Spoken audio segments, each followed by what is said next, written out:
It's a new day on Deep Space Nine, and we're welcoming home some escapees. Worf and Dax have made it back, presumably with their nicked Cardassian ship to replace our lost megashuttle, and they've brought good news about Damar, Dawson Biggs deciding to change camps. Bugger all of that though, because we've just received word that Earth's been attacked. Most of the Breen fleet got kaboomed, but not before they kicked the shit out of Starfleet headquarters in San Francisco. As messages go, this is a pretty clear one. Over on Cardassia, 8th Uncle Winn the Creepy is of the same opinion and offering congratulations. Such a demonstration is psychologically devastating, and he goes off to inform Odetta Olivia Cromwell, Lord Protector of the Dominion. While he's gone, Damar Dawson Biggs has the chance to sow a little discord by saying the Cardigans were once the golden boys of the Dominion as well. The Breen can expect such praise to last only until 8th Uncle Winn needs someone to blame. It's not his only subversive act. He's meeting with another lad later, one with a list of Cardassian officers and units who'll support an uprising.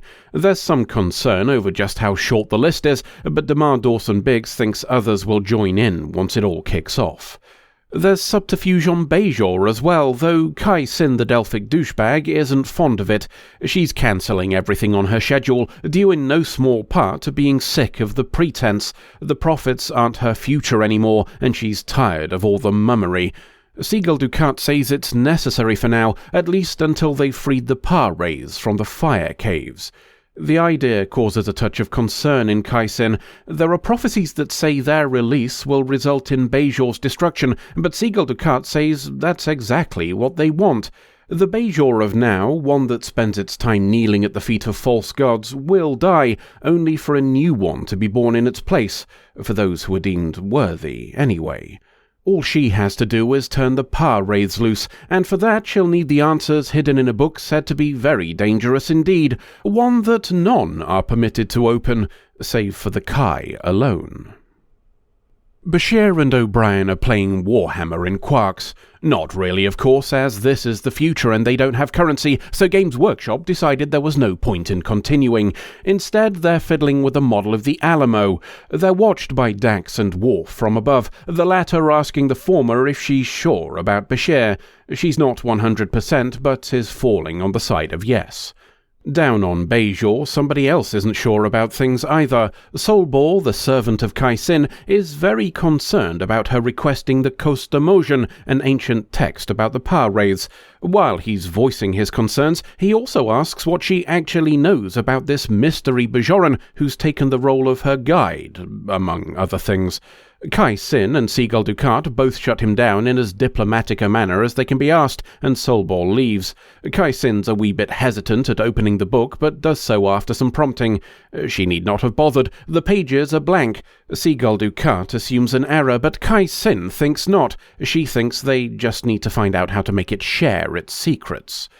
Back on DS9, Cisco's having a chat with Odo. Not for long, as Cassidy comes along to have an argument with him.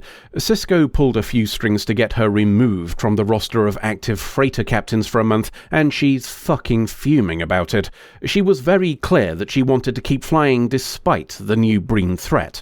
The display is watched by Quark, who remarks to Odo that such events could be in his future too, if he allows himself to fall foul of marriage to Kira. While Odo ponders that one, Kai Sin is receiving more books. Solbor's concerns are now shared by the librarians he went to for them, as they're not exactly light reading. She's not in the mood for explanations and tells him to bugger off. Siegel Ducat's a little surprised to find the order was for him as well, and he reluctantly leaves her to it. To DS9 once more, and Cisco's realised he's proper bollocks things up. That's why he's come with flowers, apologies, and the news that Cassidy is back on the list of available captains. Their reconciliation is short-lived when Admiral Ross arrives. The Chintoka system, the singular foothold we have in Cardassian space, has been attacked by the Breen, and the Defiant is needed. Sounds urgent, so after a little padding scene, which also serves to show just how many of our regulars are on board so you know it's very important, off we go. Solbor, Kai Sin's assistant, has discovered her asleep at her desk and decided all those evil books should probably go back to the archives. He's stopped on the way by Seagull Ducat, who orders him to return them. When Solbor tells him to bollocks, he gets a bonk on the noggin for his trouble, and Seagull Ducat takes them back instead. He wakes Kai Sin and, as diplomatically as he can, coaxes her back to work. Work's starting on Cardassia too. Damar Dawson-Biggs has an attack planned for a few hours' time. Either it's a handy coincidence, or he had the good sense to wait until the Breen were off elsewhere before making his move. Speaking of which, the Defiant has arrived at the Chintuka system along with some mates, and battle is joined with the Breen. It's not a great showing from our side, as almost immediately the Defiant gets a blue ball farted at it, which knocks out all of the power. We get the absolute shit kicked out of us as a result, and after it becomes clear that's not going to change anytime soon, Sisko orders everybody into escape pods and we all abandon ship. The Defiant kabooms after we've left, making this the second ship he was in charge of when it exploded, if you include the technicality at Wolf 359. At least his wife wasn't on it this time. The Defiant isn't the only ship that got its arse handed to it, and the resounding Federation defeat is watched by Odetta Olivia Cromwell, Lord Protector of the Dominion. 8th Uncle Wayun wants to target the escape pods, but she overrules him. They're carrying messengers of defeat. Once will share their experience here, and that's a valuable cargo. Shit's going down on Bajor too. Seagull Ducat's pampering Kai Sin when Solbor bursts in. He's found out some stuff about the Kai's new advisor, and the first fact is that he's not Anjol Tenan. That man died in a work camp near the end of the occupation. Solbor decided to find out who he really was by getting his DNA tested. Surprise 1 is that he's actually Cardigan, not Bajoran. Surprise 2 is that he's none other than the occupation's prefect himself, Seagull Ducat. Kai Sin is understandably a little upset by the revelations and grabs a knife. Seagull Ducat tries to convince her that Solbor can't appreciate the Pares, which also tips off Solbor about what's going on. The religious leader of Bajor trying to consort with demons is a bit difficult for Solbor to accept, and when attempts to convince him it's for the best fail and he tries to leave, Kai Sin plants the knife in his back. If we're generous, it might even have been an accident. This is a bit much for even her, and she concludes the whole thing has been a mistake. She decides to destroy the book, which is how some of Solbor's blood ends up on a page. A gout of flame revealing the text implies this was the required key, which gives Seagull Ducat another piece of evidence to convince Kai Sin that all of this was part of the Pares' plan. All she has to do now is take the power they're giving her, while he deals with the body of yet one more dead Bajoran. Sisko's back home on DS9 and lamenting the loss of the Defiant. Ross says he'll get another ship, but the more important matter now is figuring out what the bloody hell the Breen used to disable their fleet. That'll take time, so it's lucky Damar Dawson-Biggs has bought us some. He's broadcasting a message from Cardigan Space, telling all who'll listen that the Dominion are a proper bunch of bastards who shafted them. That's why he's decided he's done with it and ordered an attack on some Dominion installations. He says all other Cardigans should do the same and reclaim their world from the Dominion oppressor. Serious stuff, but at least Damar Dawson-Biggs hasn't lost his sense of humour. One of the targets was a Vorta cloning facility, meaning 8th Uncle Wayun the Creepy could become 8th Uncle Wayun the Last.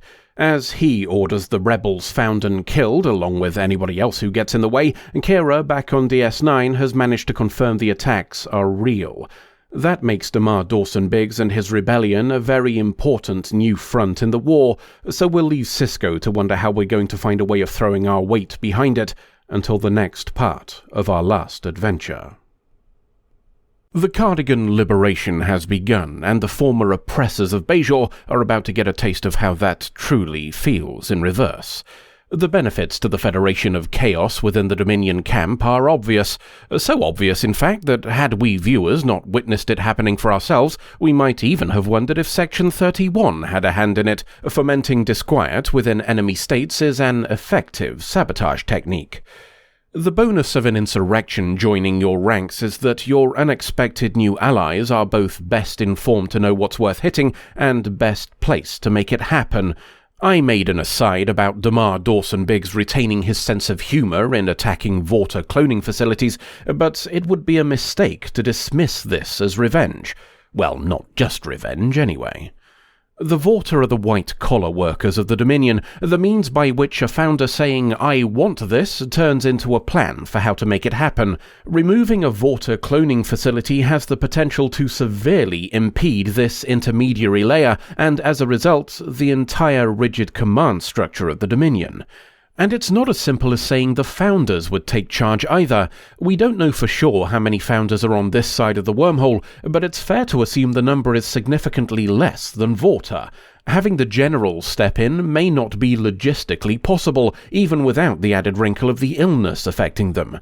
And such direct control may be less effective anyway. The Vorta were built for a purpose, and the founders don't do things without a reason. The Vorta exist to manage because they're exceedingly good at it. Destroying their cloning facility has a subsidiary effect as well. Every Vorta whose blueprint was stored there is now very aware that their expected path to immortality is currently blocked. We've seen on a couple of previous occasions that Vorta loyalty programming isn't always as strong as it could be. Now imagine what effect knowing they won't respawn could have on that loyalty as well. In many ways, attacking the Vorta facility directly isn't a whole lot different to what the Breen did when they took a shot at Starfleet Command. I wonder if that was an intentional comparison. Speaking of which, I guess we should talk about the damage to Starfleet Command. Before you pointed out, yes, a single torpedo is capable of carrying destructive capabilities equivalent to and exceeding nuclear warheads. Based on this single piece of data, the damage we see does not reflect what you'd expect. We could leave it there and call it bollocks, but let's be generous and headcanon it away instead. Let's say Starfleet Command, as the headquarters of an organization with a military application, or perhaps even the entirety of Earth itself, is defended against such explosives. A sensor network which automatically either disarms or otherwise neutralizes physical weapons. Perhaps they're shunted into a teleport buffer, then deleted. That would leave the attackers with only directed energy weapons, and the damage we saw is far more consistent with those. The real reason, of course, is because nuking San Francisco is a far more impactful change than anybody would have been allowed to make. Even if you say fleet control was switched to a backup site off-world, something Starfleet would likely have planned for in the case of catastrophic failure, that still has its own problems. For a start, it takes the focus off Earth, which I suspect is where the overwhelming majority of Star Trek viewers live. For another, it means every piece of stock footage for Starfleet Command is now unusable, and this was at a time when Voyager was still running. There's no Pathfinder project to make contact with Voyager if the Communications Research Center, yes, I've used the American spelling in the subtitles, has been turned to glowing rubble along with the rest of San Francisco. There's probably a conversation to be had there about the dangers of running concurrent series. You either end up in a situation where much of the established facts have to be preserved in amber so you don't affect anything else, or you find yourself at the other end of the spectrum. Expecting people to watch everything in order to keep up with established lore risks alienating casual viewers. It's certainly the reason why the phrase Marvel Cinematic Universe is one I've had no interest in for many years now. Anywho, the point is that we needed to make the Breen look dangerous without wide-reaching changes to the universe at large. Attacks on things that can be repaired or replaced do the job, hence the Defiant getting kaboomed this episode as well. I wonder if the Romulans are upset at us for losing one of their cloaking devices. Come to think of it, I wonder if Sisko's kicking himself for not remembering he had one during the fight. The other significant development is the wavering and then full commitment of Kai Sin to the dark side. Solbor unmasking her advisor as Seagull Dukat nearly did the job of saving her. Had Solbor not then renounced Kai Sin herself after learning about the Pares, things would have turned out very differently indeed. The irony is, she probably chose him because of his unquestioning faith, a trait that made him far easier to control for as long as he thought she shared those beliefs. We could have a little debate over whether she planned to stab him or not, but it's largely irrelevant. We are defined less by the mistakes we make than how we react to them, and her reaction upon seeing there was a way to save her own arse tells you all you need to know. She wasn't dismayed by what had happened to him, she was dismayed by what was going to happen to her. Whatever her thinking, whatever she's told herself to excuse this course of action, it's one to which she's now committed. Even if she wasn't bound to see Gul Dukat through a shared murder, something that promises mutually assured destruction if discovered, then to turn back now would be to admit that she's wrong. As the murder of Solbor proved, she's only capable of doing that in extremis, and even then, only until her nature has a chance to reassert itself. Let's end on a couple of compliments for incidental details, shall we? First, some points to whoever created the reflection of Damar Dawson Biggs on the control panel. He's not really being displayed, of course, his image inserted as part of a composite shot, so I'm impressed that they decided to be ambitious with it in the first place. In the interests of pure honesty, I've got to point out it's not 100% accurate. The angle is slightly different when you compare reference points, and there are some imperfections in the surface of the panel you can see in a genuine reflection, but for the time, somebody did a pretty damn good job. It's certainly more than enough to convince anybody who doesn't take screenshots of it and then overlay them in a graphics program to see how they compare. Lastly, there's a great little bit with Gul Dukat after he twats Solbor and returns the books. He's about to take charge and order Kaisin back to work when he catches himself. He instead replaces the mask of Anjol and resumes the charm. It's a lovely little piece of character work, utterly unnecessary to the story, and all the better for it. Things like this are a prime example of why DS9 is remembered so fondly for its support characters, and a good lesson on why any show wanting more than a simple cartoon villain should put in the time to let them grow. One last thing, as we have a notable entry into the Babylon 5 crossover club. The Cardigan lad will soon come to know as Gul Rusot is played by John Vickery. He was a Minbari called Naroon in a few episodes, and also another character called Mr. Wells. In addition, he played Mr. Wells again in the spin-off series Crusade, so you've got 3 for the price of 1. End of episode.